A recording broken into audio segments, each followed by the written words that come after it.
Hello YouTubers, today I will start a new series on this brand new, well it's not new, but I got this mini bike a few months ago and it stopped firing.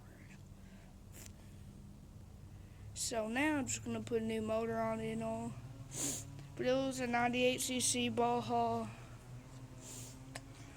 Dirt Bug, Doodle Bug. Wait, yeah, Dirt Bug, but I got it for like it's $60 bike the way it is. It stopped firing, so I'm gonna put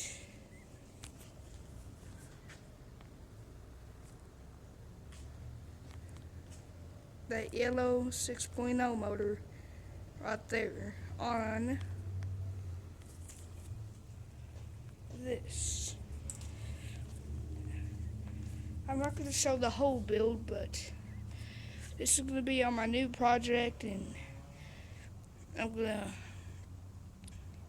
switch out the motor and the clutch and see what it does, and hopefully it runs good. If it does, I'll end up turning it into a drag mini bike and start a new series on that. But yes, I have this build to show you.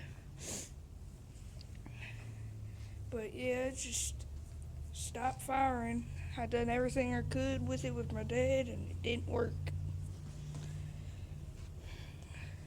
But all you subscribers who have seen this kind of like that video, but if you're new to my channel, please like, comment, and subscribe.